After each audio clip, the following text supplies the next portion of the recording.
الحمد لله نحمده ونستعينه ونستغفره ونؤمن به ونتوكل عليه ونعوذ بالله من شرور أنفسنا ومن سيئات أعمالنا من يهده الله فلا مضل له ومن يضلل فلا هادي له ونشهد أن لا إله إلا الله وحده لا شريك له ونشهد أن سيدنا ومولانا محمدا عبده ورسوله أما بعد قال الله تبارك وتعالى أعوذ بالله من الشيطان الرجيم بسم الله الرحمن الرحيم قل جاء الحق وزهق الباطل إن الباطل كان زهوقا صدق الله العظيم. قال النبي صلى الله عليه وسلم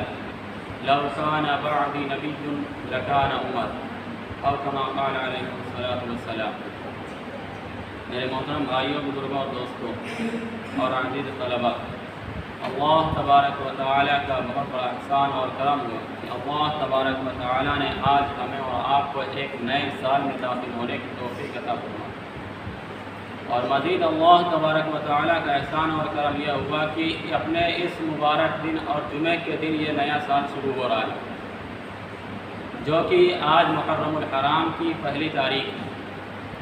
محرم الحرام کی پہلی تاریخ ہے اور ہمارا اور آپ کا جو نیا سال شروع ہوتا ہے وہ محرم الحرام سے شروع ہوتا ہے. مسلمانوں کا جو نیا سال شروع ہوتا ہے وہ محرم سے شروع ہوتا ہے، نہ کہ جنوری سے شروع ہوتا ہے. جنوری بھی اللہ تبارک و تعالیٰ کا بنایا ہوا مہینہ اور سال ہے، اور محرم بھی اللہ تبارک و تعالیٰ کا بنایا ہوا مہینہ اور سال. لیکن ہمیں اور آپ کو جو خوشی اور مسرت کا حکم دیا گیا ہے کہ ہم اور آپ اپنی خوشی کا اگر اظہار رکھتے ہیں تو محرم الحرام کی پہلی تاریخ کو کر سکتے ہیں، نہ کہ ہم جنوری کے مہینے کو اپنا نیا سال سمجھیں. وہ ہمارا اور آپ کا نیا سال نہیں ہو سکتا ہے. اور ہمارا اور آپ کا جو نیا سال شروع ہو رہا ہے وہ کسی جشن کے ساتھ شروع نہیں ہو رہا ہے، کسی بڑی سیلیبریٹی کے ساتھ شروع نہیں ہو رہا ہے، بلکہ ہمارا اور آپ کا جو نیا سال شروع ہو رہا ہے اس میں اللہ تبارک و تعالیٰ نے تمام صحابہ کرام، انبیاء کرام سے لے کر کے اور ہمارے نبی اور اہل بیت کے خاندان تک اس تاریخ کو اور اس دن کو اللہ تبارک و تعالیٰ نے ایسا پیش کیا ہے اور ایسی آزمائش لی ہے کہ جو ہے دنیا کے اندر ایسی آزمائش اب تک نہیں لی گئی. اللہ تبارک و تعالیٰ نے یہ وہی محرم الحرام کا مہینہ ہے جس میں اہل بیت اللہ کے راستے میں شہید ہوئے تھے. یہ وہی محرم الحرام کا مہینہ ہے جس میں ہمارے نبی صلی اللہ علیہ وسلم کے جلیل القدر صحابی حضرت عمر بن خطاب رضی اللہ عنہ کو اس میں شہید کیا گیا. حضرت عمر بن خطاب رضی اللہ عنہ کو 26 یا 27 ذی الحجہ کی تاریخ تھی اور فجر کی نماز حضرت عمر رضی اللہ عنہ پڑھا رہے تھے، اور اسی نماز کے اندر ہمارے حضرت عمر رضی اللہ عنہ کے جسٹ پیچھے ایک مجوسی کھڑا تھا، جو کہ کہہ دیجیے کہ ایک وہ جو ہے دل کے اندر ایک نفاست اور ایک غلاظت لیے کھڑا تھا. وہ نماز پڑھنے کے لیے نہیں آیا تھا، بلکہ اس کا مشن، اس کا ارادہ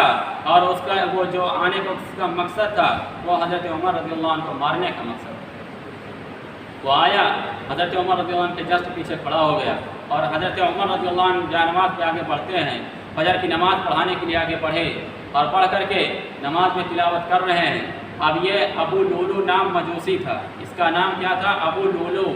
فیروز مجوسی.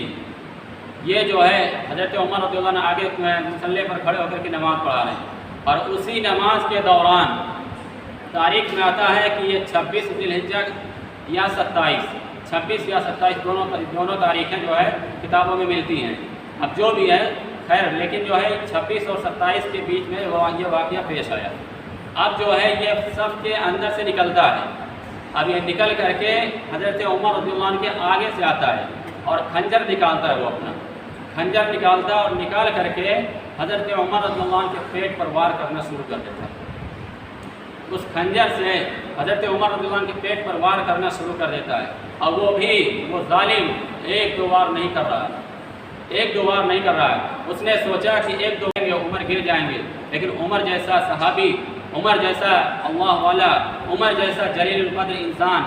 دنیا نے کبھی نہ دیکھا ہے اور نہ دیکھے گا. اللہ تبارک و تعالیٰ نے ان کے اندر وہ ایمان کا جذبہ رکھا تھا، وہ ایمان کے ان کے اندر شعلہ بھڑکایا تھا کہ ان کے لیے تو